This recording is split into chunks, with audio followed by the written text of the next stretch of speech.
안녕하세요. 6월 2일 월요일입니다. 오늘은 고린도 후서 10장으로 가겠습니다. 9장은 건너뛰고요. 10장으로 가서 1절과 2절 말씀 보시겠습니다. 너희를 대하여 대면하면 겸비하고 떠나 있으면 담대한 나 바울은 이제 그리스도의 온유와 관용으로 친히 너희를 권하고 또한 우리를 육체대로 행하는 자로 여기는 자들을 대하여 내가 담대히 대하려는 것 같이 너희와 함께 있을 때에 나로 하여금 이 담대한 태도로 대하지 않게 하기를 구하노라. 아멘. 바울이 영적으로 최고의 자리에 있을 때 하나님의 일을 했죠. 아니, 하나님의 일을 하게 되니 영적인 최고의 위치에 있었을 거라고 봅니다. 그러한 바울이, 이 최고의 사람 바울이 이렇게 말합니다. 너희를 대면하면 겸비하고 대면하면 그러니까 고린도 교회를 만나면 바울은 겸비해진다. 겸비하다는 거예요. 겸비하다는 것이 자기의 몸을 겸손하게 낮춘다라는 거잖아요. 겸손하게 낮춘다. 겸비. 그래서 교회에서 성도들과 함께 있을 때는 바울은 겸비하고, 그리고 고린도 교회에서 떠나서 다른 데 이제 전도 여행하기 위해서 다른 데로 가면 담대한 나 바울이다 이렇게 말합니다. 그러니까 이게 양면성이잖아요. 자기를 낮추고 늘 겸손해야 하는 것은 하나님의 사람으로 맞지만, 그러나 때로는 또 담대해야 될 때가 있는 거 아니에요. 그러니까 이런 것들이 갖춰져야 되는 부분들이죠. 겸손해야 되고 자기를 낮춰야 될 때가 있지만 때로는 담대하게, 아니 사단하고 싸우는데 온유하고 겸손하고 그냥 늘 그러고 있으면 되겠습니까? 사단하고 싸울 때는 담대하고 용맹스럽고 사탄의 머리통을 박살낼 수 있는 그러한 강인함도 있어야 되지 않겠습니까? 그래서 바울은 이렇게 갖출 것을 다 갖추고 있는 거예요. 그래서 그가 이제 그러한 자세를 가지고 있는 바울이 그리스도의 온유와 관용으로 고린도 교회 성도들을 권면하고 있는 겁니다. 그러니까 너희는 무조건 내 말 들어. 나를 따라와. 무조건 묻지도 말고 따지지도 말고 내 말만 듣고 나만 따라와. 내가 말하는 건 다 옳고 내가 말하는 것은 다 법이고 내가 말하는 것은 다 진리야. 이게 아니라 권면을 하되 온유와 관용으로 하는 것이 중요하다 그 말입니다. 아이들을 혼내킬 때도 그렇잖아요. 내 감정을 섞어가지고 하면 아이들이 상처받잖아요. 그런데 사랑의 매로 타이르기도 하고 용서도 하고 그렇게 할 때 그것을 이제 받아들이는 거죠. 저도 어렸을 때 아버지한테 혼나보면 회초리질도 하시니까 저하고 동생하고 종아리 거드라 그러고 이제 종아리를 맞을 때 얼마나 아파요 그게. 어렸을 때. 근데 이제 그 종아리를 맞을 때는 근데 아파도 막 오기로 참죠. 근데 한 번은 그 맞은 자리가 이제 부르트잖아요. 회초리로 맞으면. 아버지가 오셔가지고 거기다가 안티프라민을 발라주시는 거예요.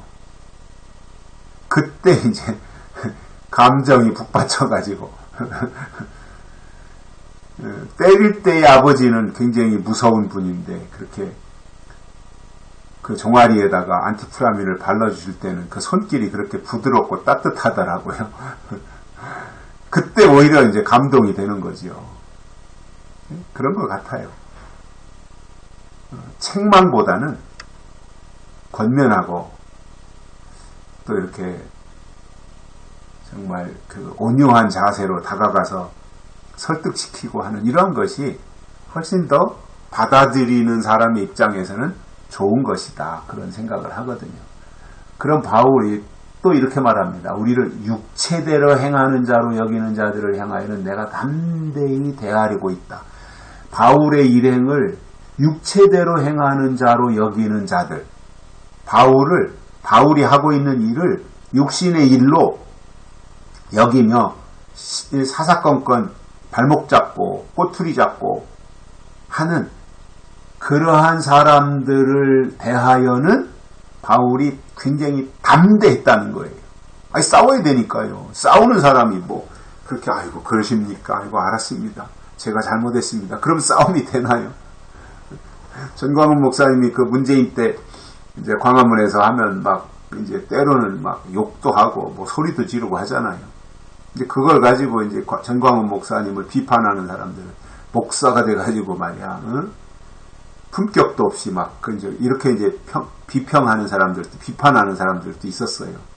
그런데 또 다르게 보면, 아니 싸우러 나왔는데 전쟁터에 나왔는데 전쟁터에 나온 장수가 그냥 고분고분하고 그러면 뭐로 싸우러 나와요? 싸움터에 나온 장수는 일당천의 자세를 가지고 소리도 지르고 고함도 치고 그래서 상대방이 길을 꺾어놔야 되는 거 아니에요? 그러다가 맞닥치면 막 치고받고 싸워야 되는 거고. 그거는 설교하면서 목사가 설교하면서 막